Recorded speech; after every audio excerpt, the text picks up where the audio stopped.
गुजरात की धरती पर आप सबका हृदय से मैं स्वागत करता हूं। आप लोगों ने असेंबली को पूरी तरह देख लिया होगा।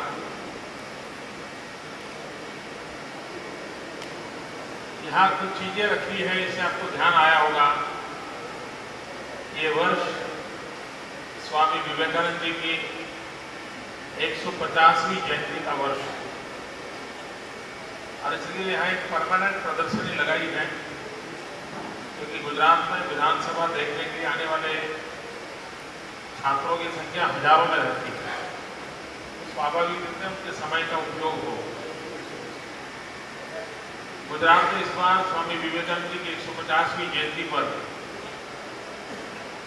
युवा वर्ष के रूप में मनाना तय किया है और युवा वर्ष में भी हम लोगों का ध्यान केंद्रित हमने किया है स्किल डेवलपमेंट। हजारों प्रकार के स्किल डेवलपमेंट के अनेक नए कोर्सेज शुरू किए। 7वीं कक्षा से लेकर के विद्यार्थी जब सप्ताह में 1 घंटे 2 घंटे भी निकालता है, उसे कुछ न कुछ एक नया कौशल्य हासिल हो, उस दिशा में हमारा प्रयास है। इन दिनों एक स्कीम चल रही है, स्कीम का नाम है एमपावर, इलेक्ट्रॉनिक मैन पावर। ये कंप्यूटर का जमाना है, आईटीसी का जमाना है, तो स्वाभाविक रूप से नई पीढ़ी के लोग जो शायद पढ़ नहीं पाए, 7वीं कक्षा के बाद पढ़ाई छोड़ दी, ऐसे युवक युवतियों को कंप्यूटर सिखाने का बहुत बड़ा अभियान चल रहा है। इन दिनों ऑलरेडी 2 लाख से अधिक 7वीं कक्षा तक पढ़े हुए नौजवान और महिलाएं और बच्चियां कंप्यूटर सीखने का कार्यक्रम कर रही है और ये साल भर चलने वाला है। शायद 2 लाखों की तादाद में नई पीढ़ी इस चीज को सीखे। पिछले वर्ष गुजरात में स्वर्णिम जयंती का अवसर था। हमने विशेष कार्यक्रम किया था, वांचे गुजरात। आजकल हर एक का गुरु है गूगल और सबका गुरु गूगल होने के कारण कुछ भी पूछना है, लिखना है तो लोग सीधे सर्फिंग करते हैं, गूगल के पास चले जाते हैं, उसी से पूछ लेते हैं कि ये कहाँ है।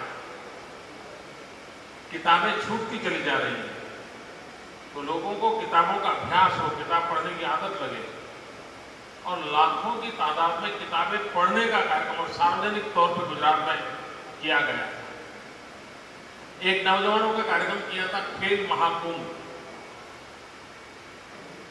करीब 18 लाख युवकों ने इस खेल महाकुंभ में हिस्सा लिया था और गांव से लेकर के राज्य तक करीब 130 करोड़ रुपयों के इनाम इस खेलकूद के लिए युवक युवतियों को दिए गए थे।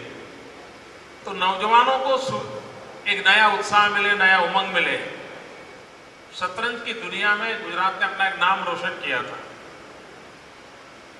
Guinness book of world record में एक साथ 21,000 लोग एक ही छत के नीचे शतरंज खेलते हो, ये पहली बार हुआ और उसका रिकॉर्ड अहमदाबाद में प्रस्थापित हुआ था। अभी आने वाले 27 तारीख को वैसा ही एक कार्यक्रम होने वाला है।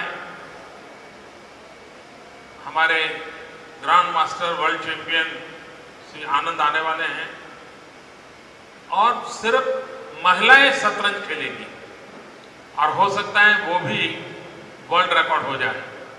तो ये इस प्रकार से नई पीढ़ी को हर चीज में जोड़ने का प्रयास होता है। यहां पर आपने देखा होगा ये सारे अवार्ड्स हैं। पिछले 10 वर्ष में national and international awards Gujarat को कितने मिले हैं, उसकी एक छोटी सी झलक यहां रखी है। चाहे यूनाइटेड नेशंस हो, चाहे प्रधानमंत्री हो, चाहे WHO हो, चाहे यूनिसेफ हो, रेड क्रॉस सोसाइटी हो, दुनिया की गणमान्य संस्थाओं से गुजरात को अचीवमेंट के लिए अनेक अवार्ड मिले हैं। हो सकता है दोस्तों आप लोग इसे देखोगे तो आपको भी लगेगा कि हमारा देश काफ़ी प्रगति कर रहा है, यह देश बहुत प्रगति कर सकता है। मतलब मुझे विश्वास है कि आपको, क्योंकि पाली के लोगों के लिए राज्य गुजरात नया नहीं है, एक जैसा ही लगता है। भाषा में भी काफ़ी अपनापन सा है, दोनों की भाषा करीब करीब मिली जुली है। तो आपको यहाँ आनंद आया होगा। फिर एक बार आप सबका स्वागत है। धन्यवाद दोस्तों।